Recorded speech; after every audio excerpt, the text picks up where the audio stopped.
જય શ્રી કૃષ્ણ મિત્રો, મારી ચેનલમાં આપ સર્વેનું હાર્દિક સ્વાગત છે. મિત્રો, બેંક નિફ્ટી માટેનું આજનું આપણું શું ડિસ્કશન હતું અને માર્કેટે આજે કેવી રીતે કામ કર્યું, સૌથી પહેલાં આપણે એ સમજી લઈએ. મિત્રો, બેંક નિફ્ટીમાં અહીંયા આપણે એક આ લેવલ આઈડેન્ટિફાઈ કરીને કાલે રાખ્યું. તો અહીંયા આપણે આ લેવલ જે આઈડેન્ટિફાઈ કર્યું હતું, લેવલ હતું 50,400નું.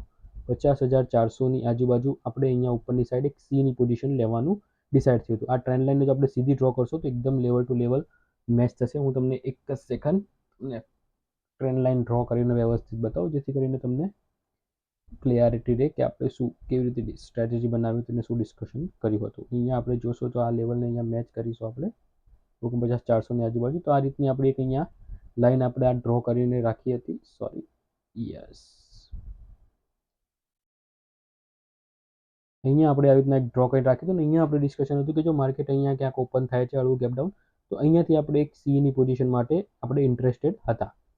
તમે જોશો માર્કેટ એક્ઝેક્ટલી આપણા લેવલની આજુબાજુ ઓપન થયું. માર્કેટે ફર્સ્ટ કેન્ડલ ઓલમોસ્ટ 50,400ના લેવલથી માર્કેટે અહીંયા સપોર્ટ બી લીધો અને એક ગ્રીન કેન્ડલ ઊભી કરી દીધી, જે આપણી સ્ટ્રેટેજી પ્રમાણે માર્કેટ કામ કરી હતી ફર્સ્ટ કેન્ડલ સુધી. પણ તમે જો સેકન્ડ કેન્ડલ મિત્રો, ફર્સ્ટ કેન્ડલમાં આપણે કોઈ દિવસ એન્ટ્રી રેકમેન્ડ નથી કરતા. તો ફર્સ્ટ કેન્ડલમાં આપણી એન્ટ્રી કોઈ દિવસ લેવાની હોતી નથી, ચાહે ગમે તે થઈ જાય. તો અહીંયા આપણી કોઈ એન્ટ્રી ટ્રિગર્સથી નથી. આપણી સેકન્ડ કેન્ડલમાં ડેફિનેટલી આપણી એન્ટ્રી બનતી હતી, કારણ કે માર્કેટે આપણા સ્ટ્રેટેજી પ્રમાણે કામ કર્યું હતું. પણ સેકન્ડ કેન્ડલ તમે જોશો મિત્રો કે ઉપરની સાઈડ જો એનો હાઈ છે ફર્સ્ટ કેન્ડલ, એને માર્કેટે બ્રેકઆઉટ નથી આપ્યો. તો સેફ એન્ટ્રી, તમે એગ્રેસિવ ટ્રેડર હો તો તમે અહીંયા એન્ટ્રી લીધી હશે તો તમે ખોટા નથી. હું નહીં જ કહું તમે ખોટા છો, તમે ડેફિનેટલી સાચા છો, કારણ કે માર્કેટે ફર્સ્ટ કેન્ડલ આપણી સ્ટ્રેટેજી પ્રમાણે સપોર્ટ લઈને ગ્રીન કેન્ડલ બનાવી છે. તો અહીંયા તમારી એન્ટ્રી ડેફિનેટલી બનતી હતી. પણ જો તમે સેફ ટ્રેડર છો તો તમારે એટલીસ્ટ ફર્સ્ટ કેન્ડલના હાઈને તૂટવાનો રાહ જોતી હતી. તો તમે રાહ જોઈ હોત તો તમને ડેફિનેટલી આ ટ્રેડમાં તમને લોસ ના થયો હોત. અને જે મિત્રો અહીંયા લોસ કર્યો છે તો એ લોકો બી ખોટા નથી. આજે તમે એસએલ લીધો છે તો કાલે તમે પ્રોફિટ બી લેશો, તો એમાં તમારે નિરાશ થવાની જરૂર નથી, કારણ કે માર્કેટ એ અહીંયા ડેફિનેટલી આપણને થોડુંક ટ્રેપ કર્યા છે અને માર્કેટ ઇમિડિયેટલી રિવર્સ થઈ ગયું. તો અહીંયા જે લોકો સેકન્ડ કેન્ડલમાં એન્ટ્રી લઈ લીધી છે એમને ડેફિનેટલી એસએલ મળ્યો છે. તો જે લોકો સેફલી અહીંયા વેટ કર્યું હશે ફર્સ્ટ કેન્ડલના હાઈને તૂટવા માટેનો, તેમને ડેફિનેટલી આ લોસને અવોઇડ કર્યો હશે. તો અહીંયા આજ બેંક નિફ્ટી આપણને ડેફિનેટલી થોડુંક હેરાન કર્યું છે. બાકી ઓવરઓલ તમે માર્કેટ જોશો, આજે ખૂબ ટ્રેન્ડિંગ માર્કેટ રહ્યું. ડાઉન સાઇડમાં તમે જોશો, આપણે નીચેની સાઇડનું કોઈ ખાસ ડિસ્કશન કર્યું નહોતું પીઈ માટેનું. આપણે ગેપ ડાઉનના કેસમાં ડિસ્કસ કર્યું હતું કે આપણે 30 મિનિટ્સ કે ઓલમોસ્ટ 1 અવર વેટ કરીશું. તો માર્કેટમાં ગેપ ડાઉનનો કેસ કોઈ એટલું ખાસ મોટું ગેપ ડાઉન બી હતું નહીં. તો અહીંયા તમે જોશો કે જ્યારે લાઈવ માર્કેટમાં તમારે કેવી રીતે ટ્રેડ લેવાનું હોય અને લાઈવ માર્કેટમાં તમારે શું થોટ પ્રોસેસ હોવી જોઈએ, તો આપણે અહીંયા એક વખત એ સમજી લઈએ કે આજે તમારી ટ્રેડ ક્યાં ક્યાં બનતી હતી, તમારે શું કઈ જગ્યાએ કેટલા એસએલ સાથે તમારે ટ્રેડ લેવો જોઈતો હતો. અહીંયા તમારો ફર્સ્ટ એસએલ, જે મિત્રોનો એસએલ હિટ થયો હોય એ લોકો માટે ખાસ લાઈવ માર્કેટમાં નેક્સ્ટ ટ્રેડ તમારો કેવી રીતે બનતો હતો, આપણે ચાર્ટને થોડુંક ઝૂમ કરી દઈએ. અહીંયા તમે જોશો ફર્સ્ટ કેન્ડલમાં અહીંયા તમારો એસએલ હિટ થઈ ગયો છે. તો હવે તમારે પહેલો ઓપ્શન એ થાય કે તમારે જે હવે ઉપરની સાઈડનો તમારો એસએલ હિટ થઈ ગયો છે, અહીંયા માર્કેટ તમે સીમાં બેઠા છો, માની લો અહીંયા આ તમારી પોઝિશન સીની હતી. તો અહીંયા તમારું માર્કેટ જો તમે સેફમાં સેફ તો જ્યાં સુધી ફર્સ્ટ કેન્ડલનો લો ના તૂટે ત્યાં સુધી તમારો એસએલ ગણાય નહીં આઈડિયલી. તો અહીંયા તમારો એસએલ એક વખત માર્કેટે હિટ કરી નાખ્યો.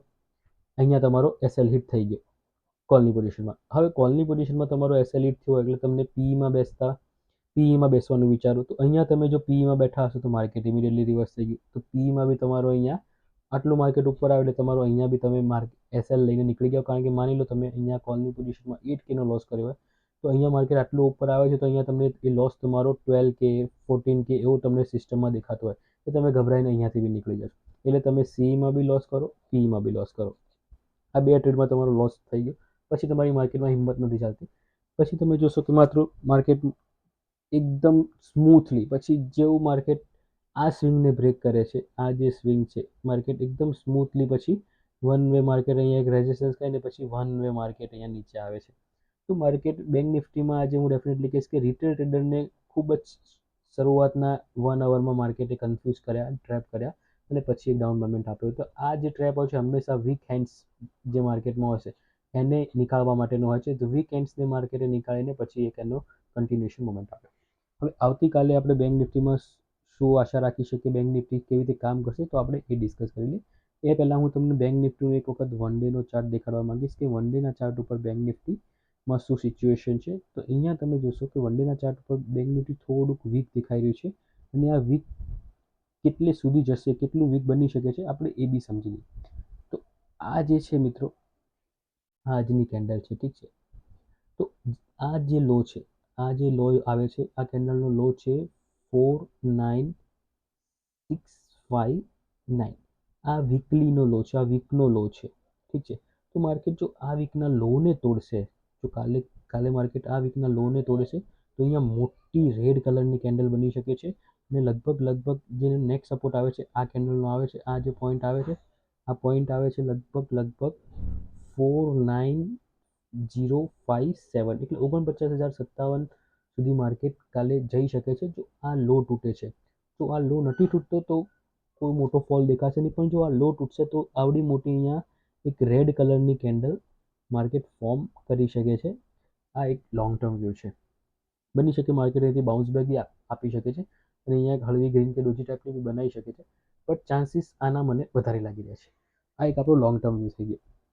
હવે 5 મિનિટના ચાર્ટ ઉપર જઈને આપણે એક સ્ટ્રેટેજી બનાવી લઈએ કે આપણું થોટ પ્રોસેસ શું રહેશે માર્કેટમાં અને આપણે કેવી રીતે કામ કરીશું. તો આપણા માટે કાલે સૌથી બેસ્ટ વસ્તુ શું રહે કે જો માર્કેટ અહીંયા ક્યાંક ને ક્યાંક ગેપ અપ ઓપન થાય છે અને ગેપ અપ ઓપન આ લેવલની આજુબાજુ ઓપન થાય છે. જે ગેપ અપનું જે લેવલ હોય એ આ કેન્ડલની આજુબાજુ ક્યાંક માર્કેટ જો અહીંયા ઓપન થાય છે, આ જે પોઈન્ટ આવે છે એ 50,230.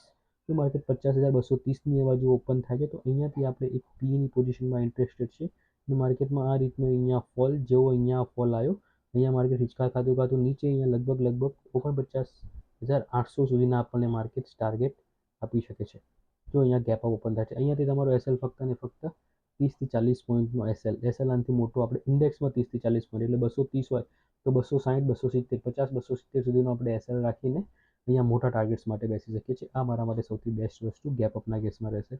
જો માર્કેટ ફ્લેટ ઓપન થાય છે તો ફ્લેટ ઓપનિંગના કેસમાં મેં તમને કહ્યું એમ કે નીચેની સાઈડ જે 200 પોઈન્ટ નીચે એક સ્ટ્રોંગ સપોર્ટ, જ્યારે મેજર સપોર્ટ છે, જો એ તૂટશે તો માર્કેટમાં ફોલ જોવા મળશે. તો 49659ની આજુબાજુ આપણે ડેફિનેટલી એક સીની પોઝિશન ટ્રાય કરીશું એકદમ લેસ ક્વોન્ટિટીમાં, કારણ કે એક મેજર સપોર્ટ છે. જો અહીંયા સીની પોઝિશનમાં આપણને લોસ થાય છે તો આપણે ઇમિડિયેટલી આપણી પોઝિશનને પીમાં કન્વર્ટ કરી દઈશું. એ પીની પોઝિશન ક્યારે કન્વર્ટ કરીશું? જ્યારે માર્કેટ 49600ને ક્રોસ કરે. 49659ની આજુબાજુ આપણે સીની પોઝિશન લઈશું, ફ્લેટ ઓપન થાય અથવા તો ગેપ ડાઉન, હળવો gap down, 100, 200, 200 point gap down open થાય તો આ કન્ડિશન એપ્લાય થશે. 4965ની આજુબાજુ સી એકદમ લેસ ક્વોન્ટિટીમાં. ટાર્ગેટ્સ તમને ઉપરની સાઈડ 50,000 સુધીના બી ટાર્ગેટ્સ માર્કેટ આપી શકે છે. તો માર્કેટ અહીંયાથી સપોર્ટ લેશે, કારણ કે આ એક મેજર સપોર્ટ છે જે મેં તમને વીકલીના ટાઈમ ફ્રેમ ઉપર અહીંયા બતાવ્યો. જો માર્કેટ અહીંયા એસએલ હિટ કરે છે, 4965ની નીચે બી માર્કેટ નીકળી જાય છે અને 49,600ની નીચે ક્રોસ કરે છે તો તમારે ઇમિડિયેટલી તમારી પોઝિશનને સીમાંથી પીમાં કન્વર્ટ કરી દેવાની છે અને નીચેની સાઈડ તમારે 49,100, 49,057 સુધીના ટાર્ગેટ્સ માટે બેસી જવાનું છે. તો આશા રાખું છું મિત્રો આજનું એનાલિસિસ તમને ગમશે. મિત્રો વિડીયો ગમે તો ચોક્કસ તેને લાઇક કરજો, કોમેન્ટ્સ બોક્સમાં આપના વ્યૂ જણાવજો. Thank you. જય શ્રી કૃષ્ણ.